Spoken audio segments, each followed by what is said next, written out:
Thank you, Kate. I'm delighted to be part of Purple Light Up and to join with Purple Space, the International Labor Organization, Netflix, and thousands of others across the globe to celebrate the economic contribution of disabled people around the world on this special day, the UN International Day of Persons with Disabilities. I'm proud to be part of the ILO's work on the inclusion of people with disabilities in the world of work. You see, the ILO pays specific attention to vulnerable groups such as disabled persons, so they don't get pushed deeper into poverty and the margins of society. The inclusion of workers with disabilities across all industries is not only a matter of human rights, but also a matter of business success. This year marks the 30th anniversary of the Americans with Disabilities Act, the ADA, a groundbreaking law that promoted a radical change in the thinking of the inclusion of persons with disabilities. Since the act was passed into law, things have dramatically changed, and persons with disabilities have become much more visible in all areas of our society. Most importantly, this change was brought forward by persons with disabilities themselves. We made it clear that we were the real experts on our issues. This seems so obvious today. Today, you'll watch two inspiring panels. The first with Stefan Trommel, Senior Disability Specialist, and the second with the filmmakers of the Netflix documentary Crip Camp, which chronicles the start of the disability rights movement.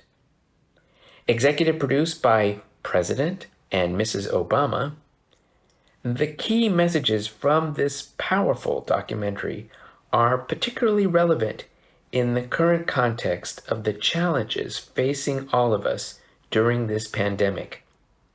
And speaking of the COVID-19 pandemic, this global-wide crisis has affected millions around the world and has impacted most severely persons with disabilities, both in terms of health and employment. In any case, the filmmakers and individuals featured in Crip Camp offer us hope during these challenging times. Their strength, determination, resilience, and optimistic outlook provide a valuable lesson for us all. I hope you enjoy the conversations with Stefan, along with Crip Camp directors Nicole Newnum and my friend Jim Lebrecht, as well as disability activist Judy Heumann. It's going to be an exciting time. I'm looking forward to it. Thank you for joining us during this 24-hour global event. Would you say that the inclusion revolution is gaining momentum and that global companies are increasingly aware of the moral, social, and economic benefits of including people with disabilities? Yes, I mean, definitely it's a big yes to that question. Just this year is a good example of the very large number of events, webinars that have been focused on the inclusion of persons with disabilities, also in the private sector. We have seen an increasing number of companies, global companies as well as local companies getting involved in this area. And I think they're really moving from the why, from the business case to the how. How do we do that in the best possible way? But I think it's still good to remind all of us about the benefits that companies have when they employ persons with disabilities. It's about innovation, it's about reputation, it's about sustainability, it's about widening the talent pool. And very importantly, it's also about having better products and services that cater for the needs of consumers with disabilities. Another example of the increasing buy-in are the flourishing of these employee resource groups, many of which come together under Purple Space and are part of today's event. And I think it's also important to highlight that this is not something only happening in the US or in the European Union. It's also happening in the context of low and middle income countries. We are seeing this year initiatives flourishing in India, in Bangladesh, in Uganda. Last week, we just had the launch of the Kenyan Business and Disability Network. So we are really seeing that this is getting throughout the world. We just had earlier this week, on Monday, we had the virtual conference of the ILO Global Business and Disability Network. And at that conference, I think that's also very important, we adopted a declaration reaffirming the corporate commitment to disability inclusion also in the current context. So I think it's a lot of good news, even in the current complicated circumstances. Yeah, and to continue on from what Stefan was saying, definitely, in the United States, we have in the month of October something called National Disability Employment Awareness Month. And while I'm not a big fan of months because we want these activities to be going on across the year, as Stefan was saying, we've seen a growing number of companies that are also global companies that are focusing more on the issue of employment of disabled people, understanding that it's a benefit to the company, products that it is producing, and also because there is such a large population of disabled people, many of whom don't necessarily identify, but in fact, products that are being produced or showing receptivity on the part of the company to employ disabled individuals is something that they will take note of. I also think that there are a couple of other reasons why some of this is happening. Obviously, the ILO's work is very important in this regard, but I also want to speak about the Convention on the Rights of Persons with Disabilities, which I think is such a very important treaty for the disability rights community around the world. So we're seeing disabled people in countries everywhere, recognizing that employment is a very important part of what they need in order to become a part of the formal economic systems within their countries. Governments are paying attention to things like Article 27 of the convention, which specifically speaks about employment for disabled individuals. So I think there are many different issues that are really bringing this discussion from, as Stefan was saying, the why to the how. I think there were many people before who maybe were interested, didn't know how, and there weren't necessarily enough resources out there to really help companies learn how to do it. But now I think that's something that is really changing because there is so much more work going on. Companies can also look to other companies to learn about what they are doing, as well as obviously continuing to work with the disability communities in their countries and to learn what they can be doing better. And I think Stefan also mentioned affinity groups, groups within businesses that are focusing on particular issues, in some cases, affinity groups in the area of disability.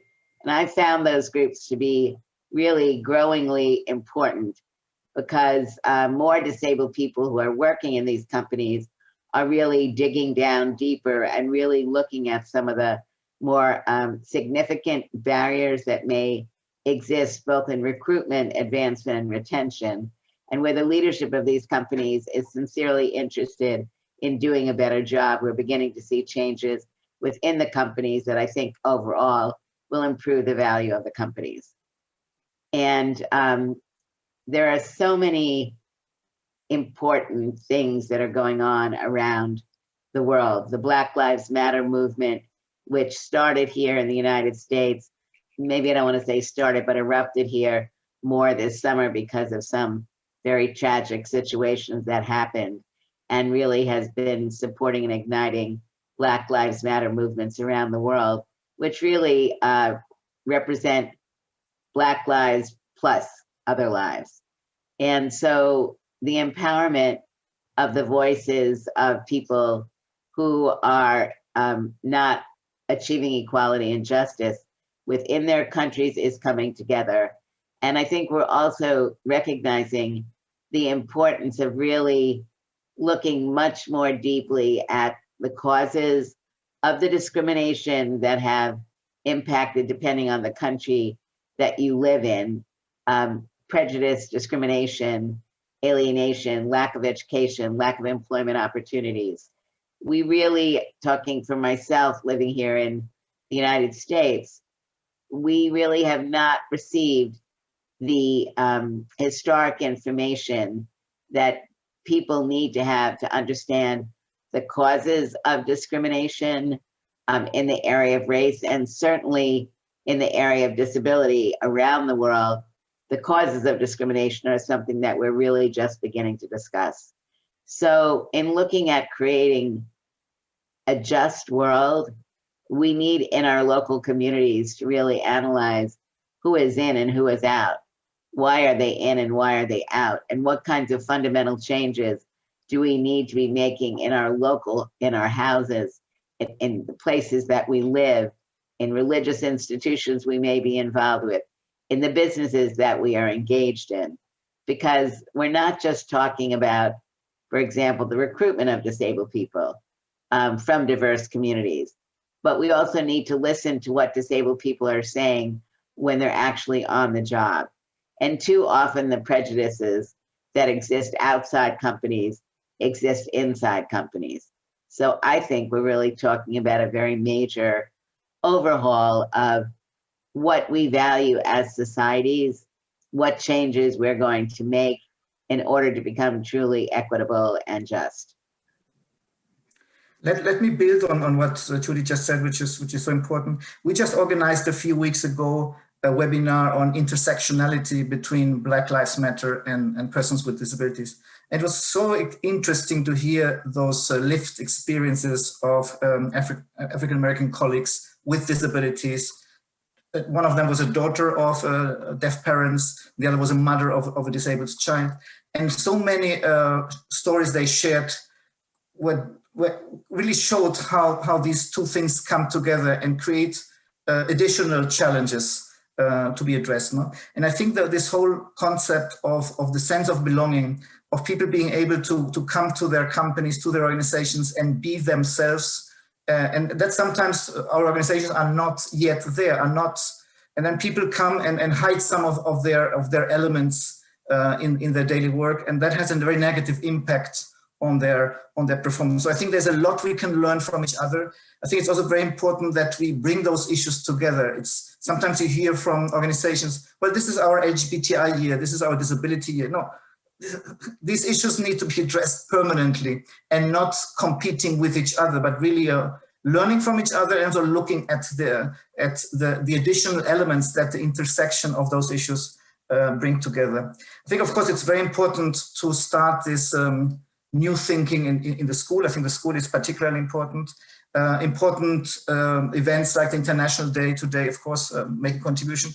But I will also highlight the relevance of Crip Camp in this context, no? Because it is such a powerful message about the value of life of persons with disabilities, and also to see how in the struggle for the ADA, how there was also these coalitions with other civil rights groups. No, I think a lot of powerful lessons can be drawn from the Crip Camp documentary. I think that's why it's so important, especially in this year, to have that documentary.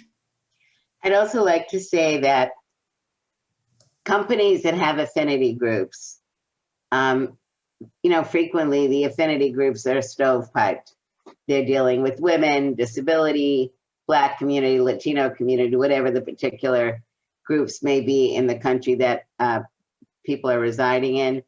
And we really need to be encouraging that these affinity groups work across each other. Because as Stefan was saying, disabled people cut across all these groups. And so if it's just the disability affinity group that's dealing with these issues, then we're not going to get down to the level of the nitty gritty, really digging in deep to be able to have honest, authentic discussions,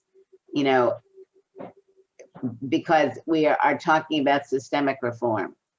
And so that's one thing that I've really been speaking about when I've been meeting with groups, that the affinity groups also need to be working across each group.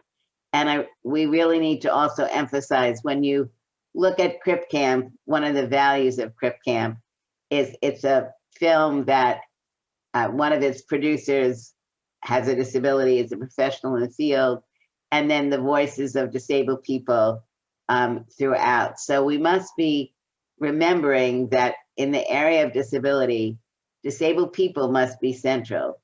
And working within the community as well as within the company is very important. There are growing numbers of disability rights organizations in every country around the world, and they need to be seen. They need to be feeling that they are really welcome, that they're seen not just as a token, but as a value to be able to help improve our communities overall and in the business community.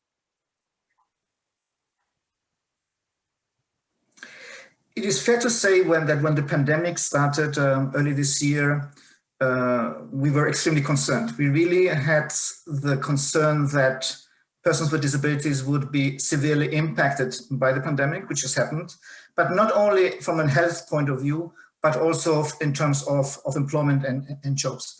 And I would not say that we don't continue to be concerned about that, but at the same time, I would really like to share the many examples of companies that perhaps after a couple of months where we all were trying to sort of reassess ourselves, starting to work from home, trying to see really how could we deal with the new situation, suddenly you could see that there has been a surge of focus on disability inclusion within the private sector. And I think we have all sort of used the pandemic to reassess our personal and organizational values. And I think that reflection has led for many organizations, I wouldn't say to all, and of course the leadership plays an important role in these contexts. I think we have seen many companies where there has been a reaffirmation of commitment to disability inclusion. So I think that is a very important development, which of course we have to continue support. That is why we need to be, I would say, even more visible in the current context, even louder, demanding that persons with disabilities need to be a priority group in the responses also that our governments are designing as a strategy out of the crisis. But I think I'm more positive over the last month, seeing the many good examples from global companies, from national business and disability networks, which are connected to our ILO Global Business Disability Network. So I would say over the last 2 or 3 months, what was initially a very negative feeling, I'm starting to see a lot of positive developments, and hopefully that will continue like that also next year. I think what's going to be important is to really do some honest assessments of how the pandemic is impacting disabled employees, including obviously those who are working from their homes. Because for people with certain types of disabilities, now they may not be working in the companies now, right? So people with low vision and other forms of disabilities where long amounts of time at the computer can be a problem. And of course, for people who don't have good connectivity. And I think if we look at the issue of the impact of COVID on our communities and education and children not going to school in many places, the impact in the home, there are many things I think we need to be looking at, not just for today, but for the future. Because I think the break in education, not just for disabled children, but for others, is going to have a longer term impact. And I think it is in the best interest of business to really become a part of this discussion now, as we need to look at what we're going to do to help ensure that we don't have a big adverse impact on disabled and non-disabled children over this 2-year period of time, which in reality is what it's going to be. So I think we've seen, as Stefan was saying, that some of these changes in the end have been very beneficial for not just some disabled people, but others who were not allowed to work remotely. And now we're seeing that remote work is something that in fact can occur more than we thought that it could before. But I think we also have to be looking, really doing a solid evaluation of how things are moving forward.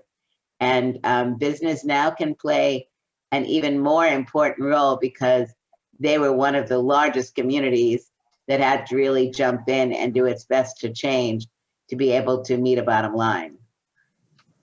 I would just like, fully agree with what Judy just mentioned. And I think while there are definitely positive signs coming from the private sector, there are huge concerns, of course, when you look at it from a developing country context, where the majority of the population works in the informal economy, 80, 90% in some countries, also persons with disabilities. And it's in that context where the private sector cannot do much. And it's really in that context where governments need to step up their game. International donors need to really make sure that the response to the crisis that also the United Nations is helping to design needs to be a disability inclusive response. And I think there's definitely still a huge scope for improvement. My message would be, let's keep working as hard as we can, recognizing that disabled people around the world and allies, we have known for a long time that what we have been demanding, requesting, working towards is right. And that is that disabled people, regardless of our disability or other aspects of our background, have the right to be fully included in society. The importance of the disability rights movement is that we give support, moral support, to other disabled individuals, that their life matters, that we will support them in creating their dreams, and that we will together work to ensure that our communities become inclusive for all. Yes, I cannot compete with Judy in this final takeaway message. This is just such a great message. I think it's, as you said, it's about working together even harder than before, and try to make sure that this building back better, which is this message coming out of the UN, this building back better needs really to be a disability inclusive building back better. But we cannot relax. We cannot expect that to happen automatically. We need to continue our struggle. Thank you for everything you're all doing. Well, welcome everyone. My name is Andrea Levant, and I am the CRIPCAP Impact Producer. Today, I am thrilled to be joined by CRIP Camp directors Jim Lebrecht and Nicole Newnum, also CRIP Camp star Judy Heumann, and of course, Jim is also in the film. Jim Lebrecht. I'm a 64-year-old white guy with a very white goatee and, thank God, some long curly hair. And I've got a purple shirt on, and behind me is a red wall with some movie posters on it.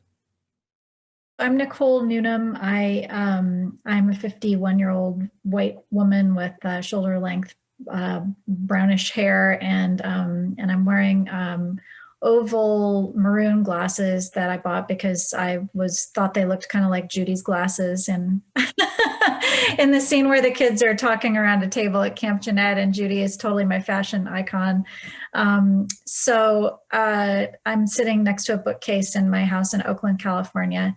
So I'm a white disabled woman, 72 years old, brown hair, purple and teal, glasses. I'm wearing kind of a maroon lipstick. I have earrings that are silver with a blue stone in the middle.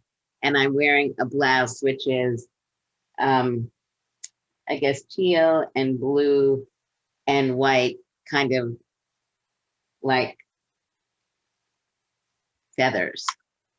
And I'm in our foyer. And so behind me are a memorabilia of family and friends, and also seeing our dining room that has a lot of plants and more pictures. I am Andrea. I am sitting in my living room / office space. There is a teal couch with pillows behind me.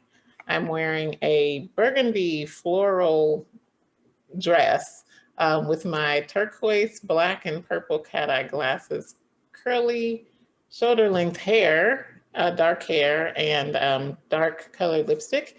And my skin is got a little, I don't know, chestnut look going on today. and we're here today celebrating International Day of Persons with Disabilities.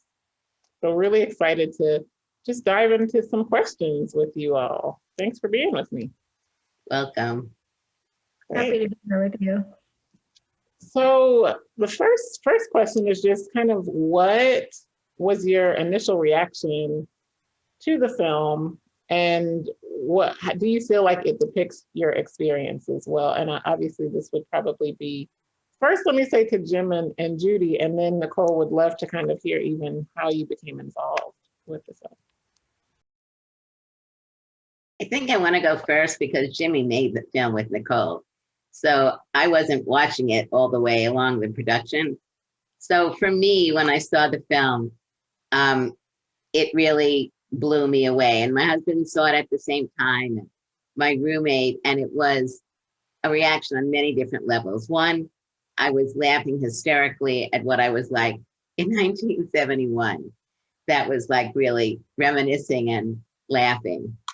It was wonderful to be able to see a group of disabled people, some of whom I still know and some of whom have passed away, and to really remember the impact of being at camp and some of the growth, that came out of camp for me. And then obviously to look across decades and to see the work that so many people have done. It was very clear to me at that time when I first saw it, it was not in final yet, that it was going to be a very impactful film, not just for the disability community, but really was telling a powerful story that most people in the United States and around the world have not seen. And because of my international interest, and I think, the linkage today with ILO, for me, one of the important parts of this film is also the importance of documentary filmmaking and how we need to be doing more documentary filmmaking at the local, national, continental levels to tell people's stories. I guess, Andrea, you kind of asked about kind of the origins of the film, and kind of your reactions. I think I think for us, it would really be great to hear kind of the origins. And then even, I don't know if I know this answer, like when you saw the film all put together the first time, what did you think? Well, the origin of the film is that I had been working in documentary film for a long time as a sound mixer. And I've also known Nicole for a long time. I've mixed 3 of her previous feature-length documentaries. So, at this point, do we know each other for 25 years? Or I get the years mixed up, but a very long time. And I'm sitting there mixing all these films, and I see some films around disability, and some of them are all right, but very few to me really kind of have this inside view. And I've also really kind of started becoming more and more kind of political within the space. Like, it's like I want to see other filmmakers. I want to see filmmakers with disabilities. I want to get greater accessibility at festivals and such. So with all of that in mind, Nicole's wrapping up her last feature film, which is The Revolutionary Optimist. And I say, can we have lunch? I want to pitch you some ideas. And we have lunch.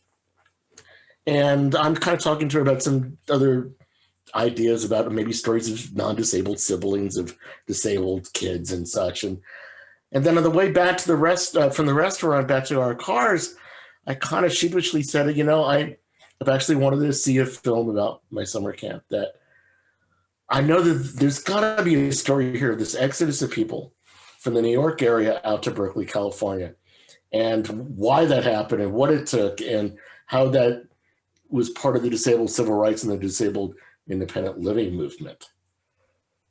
What was your reaction, Jim, when you saw that? Oh, okay, I'm sorry. I want to hear this. I don't know this. We all want to hear. Well, there's a couple of times I experienced the film for the first time. And so, and certainly as the pieces came together, there were many times where I just like, I kind of, got teary-eyed or was just amazed at what we had found. But So let me talk about that quickly. There was one point during the editing process where Nicole had been working with one of our editors, and I came in and I saw a scene and I kind of went, maybe finally people will understand. And I don't remember the exact scene that was, but for me it was like, oh my gosh. And then, I think that really the next time I really saw the film for the first time was at Sundance, when we had our opening night. Because it's really the first time that we're all gathered together. Nicole and I are seeing this with an audience. And you sit there and people are starting to laugh at the places you were hoping they were going to laugh. And you realize, oh my God, they're getting this. And that you're hearing reactions throughout the theater as the film progresses. You're hearing that. And what you also hear is nothing. You hear the silence of everybody really being into the story. And then when the film ended, the response to the film was extraordinary. So I was really moved. I was grateful. And thought that this could really, this was an important moment in the long run. I can't separate my experience with watching it for that one moment on stage where so many of us came out and were on the stage, and feeling that maybe this could be a seminal moment in regards to people with disabilities in media and in society. It certainly has been, that's for sure. And it's continuing to be. Nicole? I mean, I agree with Jim, that moment where not only the film got a standing ovation at Sundance, but then Judy did by herself. I think we all had kind of like a kind of moment because, and Corbett O'Toole, who's an activist featured in the film, said later it was when Judy got the standing ovation that everyone in our little tribe that was on stage there felt like, okay, this worked, because it was like an acknowledgement of the power of the movement, I think, and the community, as well as just, oh, that was an amazing film that made me feel emotions, and I also felt people shifting and changing in when we're able to see the film finally with the audiences and get their feedback, that week in Park City. We had some people would just see us and burst into tears, and it's not because the film was sad. I think it was because the film was making people feel emotions they hadn't felt before, which somebody actually said to us. Jim and I were speaking to a class at Cal State East Bay recently, and a young student said, I'm not quite sure what's going on in that film, but it's making me feel emotions that I don't actually even have a word to describe. And I guess so it felt a bit like just sort of a release of kind of, somebody else to Jim said, now I feel knowable, and maybe it's that. It's like for some people it made them feel knowable. For other people, it was kind of the feeling of finally having a connection and an understanding for something that we all are, living with, and that's important to all of us. But that I think the media has for so long just sort of tamped down and doled out in these sort of, harmful tropes that have really been oppressive for everybody. That's great. That's awesome. I love What, this. what did you think when you saw the film for the first time? Andrea, what did I think? I think literally, and I say this all the time, it was literally the first few lines, within the first 30 seconds that I was impacted. Within that line where he says, do you want to see handicapped people depicted as people? And I felt like it summed up my entire life. From there, it was just like an amazing experience from there, but it really did. It really did. So let's talk about the word, the crip. And I think we know what it means. And yet, curious to share with others about your emotions around the word, even perhaps the why for the naming, and the evolution of disability when it comes to terminology. And even I think for those that are here with us today, is it okay to call someone disabled? Just kind of what we might consider to be basics, but I think is really important. Jimmy and Nicole, why don't you go first on why the word was selected? Well, I think that we really strove to try to have a title that would grab your attention, first off, and really said something about the film. And so, within the disabled community, not everybody likes it when we use the word crip or saying, or using, saying crippled. But for a lot of us, it's kind of an indicator that we identify culturally and politically as people with disabilities. And so it's in that act of trying to take back that word that kind of is emblematic of our pride. On the other hand, it's also really good shorthand. Like Corbett said to me, did you go to crip camp, as opposed to, did you go to a summer camp for people with disabilities? Right? Or when my wife Sarah and I are driving around, oh, there's a crib spot on the corner. Well, that's the blue zone, right? So, those are kind of the two overriding things. And it wasn't like we didn't have a lot of back and forth about the title. But I think in the long run, it wound up being the right choice. Yeah, we were very firm in making the film around the fact that we didn't want to do anything that didn't have sort of a radical punk spirit to it, and that didn't have an edge that would say to people, telegraph to people immediately, this is different. This is a different way of seeing this issue. This is a different way of knowing this community. And it's a way of understanding it that's told from the inside out. This is like a community told story and a community perspective.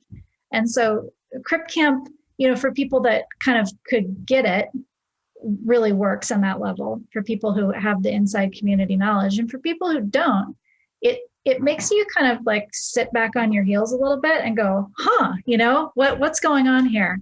And that was a stance that we really wanted people to come to the film with, because we wanted people to be actively engaged, and we wanted them to know they were kind of entering a zone where they were going to have to unlearn and relearn some things, and we mostly just really didn't want anything that would send people into like this isn't such an inspiring story, or it's such a tragic story sort of zone. So even though we did get some pushback around the title, we really held firm to it. It was important to us. I actually, Andrea, this question also made me reflect on something I've never asked, and I doubt that anybody here will know the answer. But this is a film in English, and it's been captioned in 29 languages. The word crip means different things and nothing in some countries. So I'm actually wondering how the word has been translated. It's just been the English term used without any definition around it. That's something we can look at another time. I also think that I really like the explanation that Nicole and Jimmy gave about why the title, which I completely agree with. I think also we are not giving non-disabled people the permission to call us cripples. It's really a word that's our word, and I think it's important to make that distinction. So there are different words that people use in different countries that can have the same pejorative or positive impact. And the positive is that many people have taken this word back as our word, crip or cripple. Other countries use other words. So I think this discussion is particularly valuable, potentially also in other countries, about is there a word or words that disabled people are now using that they don't want other people to be using because it's taking ownership of the culture that we are creating. That's great. It's a great point. And another thing that I think about is how, as part of the impact campaign, if you all would have named it Camp Jened, it would have been kind of siloing it in a way to that one experience. But what we see, even in the momentum of the campaign is people identifying, right? Like, I have a CRIP camp, I went to a CRIP camp, you went to a CRIP camp, and we still use it. We can still use it, because we all, can identify. And that really leads well into my next question, which really is that around, CRIP camp speaking to the power of community, and more specifically, this idea of a utopia where everyone just gets each other and appreciates each other. So, why do you feel like it's important to curate spaces like those, where people can kind of find their people where you feel most at home? And I can say, again, from the CRIP camp, just the momentum of it, that's what seems to resonate so well with people. So, well, I'd like to jump in by saying, indeed, it did feel like a utopia to a lot of people, but I didn't come in there accepting other people with disabilities. This is something I had to learn. I don't think you are born or acquire a disability and you're all good. It's like, and especially in my situation where I was fortunate enough to go to public school and I was the only kid with a disability in my school. Visible. Thank you. Visible disability in my school was that I had a period of adjustment just about every summer. But the power of community is that I learned. I could see by example. And I got educated within that group of people. I think for me, and I was having a discussion with someone the other day who is a disabled woman and was talking about how they are using social media within a certain category of disabled people with different forms of muscular dystrophy, and why they haven't done any Zoom calls. It's all been, I guess, emailing and tweeting and blah, blah, blah. And the word that she used, which I really appreciated, was safe. When she is participating in these discussions, she feels safe. She feels safe because she can be herself. She can say what she wants. And I think that's really, I said to her, I will really use this word much more frequently, because I think that's really what Jened and other spaces like this frequently enable. And that's a sense of safety where you can disclose how you feel as a disabled person, for example, in a non-disabled crowd, when you feel like you're being ignored, when people can't hear you, when there isn't an interpreter, when there isn't appropriate accommodations for whatever you may need as a person, regardless of the type of disability. You can say, I was angry, I was sad, I didn't know what to do. People can respond to you and say, you had a right to be angry, you shouldn't have been angry, try it this way, try it that way, whatever it was. And you could see in CRIP Camp an evolution of people who we were beginning to create our dreams in a way that we could validate it with other people. And because many of us didn't just go to camp for one summer. I mean, in 1971, when this footage was taken, I was a camper, but I'd been to the camp from when I was 12 until 17 or 18. Jimmy, how many years did you go to camp? Oh, like 4 years. So I think it was also this, you left camp recognizing that you could likely come back the next summer. And so in some way, storing things that were going on in the year, not even consciously, that you would be able to discuss the following year. And then, of course, the friendships that we made. And I think what was also very important with the people in this film is that most of the people there were teenagers or young adults. And we were becoming more and more separated from what was going, many of us, from what was going on in our communities because of the lack of accessibility. At that point, there were no curb cuts, buses weren't accessible, trains weren't accessible. If you couldn't drive, you couldn't get a car. So the world was becoming, for us, in some ways more isolated, but for our peers without disabilities, it was a time for breaking out, being more independent, being able to do things. So I think even for me till today, these are things that I keep thinking about, and how, what was my evolution, the evolution of my friends. And I think that's one of the important parts about this film, is it shouldn't just be seen as a film at this moment in time, but it really should be able to be broken down and take aspects of it apart to really enable discussions with young people and adults of today, where we're living in a different environment. Yeah, the previous film that I made was called The Revolutionary Optimists, and it was about a really incredible group in Kolkata, India, that empowered young people to do action research in their own communities around public health problems that they faced. And over the years of working on that project, I became aware that it's very hard oftentimes to get funding and support for programs like Camp Jened, because people can't see the long-term consequence of investing in creating those kinds of spaces and places for people to come together.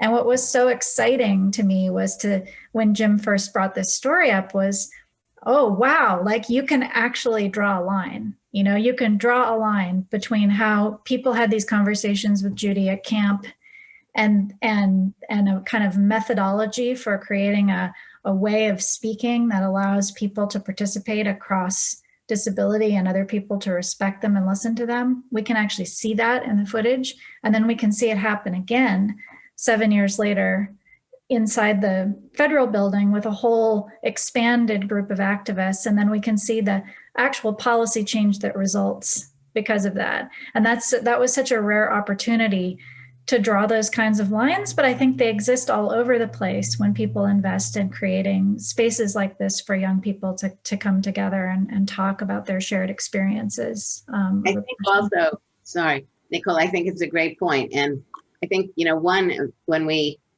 look at when we look at the 504 demonstrations, one of the other, I think, important parts of this is that there were many people in that building who actually didn't have a disability when they were younger. They were not, the Andreas or the Jimmys or myself.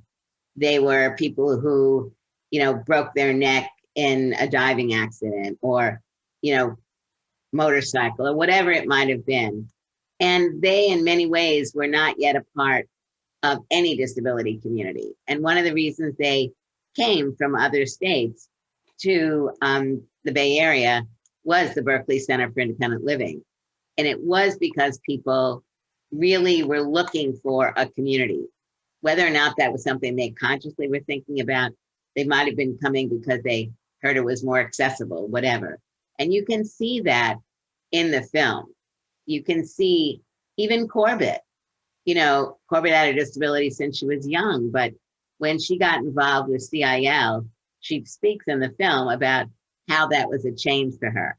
And CC Weeks and many other people. So I think one of the issues, not today, but another issue I'm sure that Andrea is dealing with through the Crip Camp work that she's doing, is we do not want to be living in a segregated society. So we are not saying that Crip Camp, Camp Jened, is our ideal world where disabled people are together 24/7, 12 months a year. What we do need, however, is the ability, in my words, to come together to go apart. And we really need to be looking at creating more of those opportunities to be able to come together, to go apart in many different ways. And the Impact Campaign and the programs that it's been doing, since, April, May, and are continue going on, those I think are meaningful opportunities for people to learn.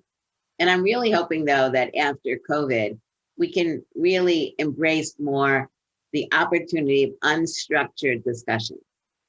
because that's really what Crip Camp, Camp Jeanette and all these other camps, they were like, the discussion around the table was probably the most structured thing that typically would go on, very meaningful. And those kinds of opportunities could happen. But people could also, fall in love or fall out of love or do this or do that like other people were doing outside in the non-disability world. I think that also enabled people to see that relationships were something normal and natural, and that no, it didn't have to be with a disabled person, but oh yes, it could be with a disabled person. So I think there are really so many nuggets in this film about how to move it forward. That's great. I love it. I love it. I want to get in that we could talk. We all know we could talk forever. Yeah. But I want to kind of thinking about wrapping up the conversation and how, the solidarity and the sacrifice that we see within the disability community, it's not unique to the 504 sit-ins and the push for the Americans with Disabilities Act. Obviously today we've had, most recently it's, the fight for affordable quality healthcare. There's been COVID-19 response, and then efforts within, the US to dismantle the ADA. So I would love to hear not only what are some other things ways that you've seen the disability community come together to fight for disability rights, and also, what can allies do to support these efforts? I think that that's really an important, if we're going to leave people with something. I would love. If I could, Andrea. So this film is being made for the International Labor Organization. So I want to speak just for a minute about the issue of employment and how Crip Camp relates to employment.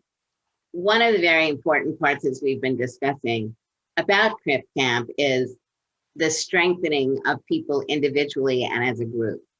And since employment at that time in the United States was something that was not seriously being considered, it's a whole other discussion. But one of the things that we were looking at as campers and counselors was that we were going down a trajectory that should be like other people. And so one of the issues that we did discuss was employment. What kinds of jobs do we want? No formalized discussion, but it was something that we were discussing. We were talking about training and higher education. I think one of the really important issues, regardless of what country you're from, is rich or poor, the disability community in the area of employment is always still lagging behind. And what we see in Crip Camp is lagging behind in education, lagging behind in opportunities to participate in society, but also the devaluation of disabled people by societies. And how many people, and you all know this, really feel ashamed, they're stigmatized. The communities that we live in, more or less, depending on where you are, may still really be looking at one who has a disability and saying, what did one's family do in the past to cause disability? So I think these are critical issues. And, obviously one part about Crip Camp is that it's a film, it's media. And so really looking in your respective communities and in the regions that you're working with or countries that you're in, how is media depicting disabled people? And I'm not talking about special 30-second, 1-minute pieces, which are fine. But, I think when you look at work that Jimmy and Nicole and Andrea and I are doing, really, it's also to impact media, because media is so important. The books that are being printed, the television shows that are coming up, the news that's going on air, both are there disabled people involved in those jobs? And are the stories that are being told authentic? Do they make disabled people cover their head in shame? Or do they allow people to feel this is a good story, it really depicted something? So I think from an ILO perspective, I hope that what's coming out of this discussion today is really maybe looking more seriously at the representation of disabled people in media and what role the ILO is playing and continue to play in this regard. Woohoo! All the snaps on that. Can't snap. I wish I could snap. You can't hear it. This is all I got. Nicole, will you share just your thoughts, I think, as an ally to the community? I think would be really great. Yeah, I mean, one thing that's been really moving to me is just like being embedded in disability community and disability activism as we've been hit with this pandemic, and also with the racial reckoning that is happening in the U.S. and to be so aware in ways that I wasn't before of the kind of frontline creative, powerful response of disability activists to these crises. And one in particular, that has made a huge impact on me is the Disability Justice Culture Club in Oakland, where I live, which is a mutual aid network. That was innovated by Stacey Park Milburn, who worked with us on this campaign.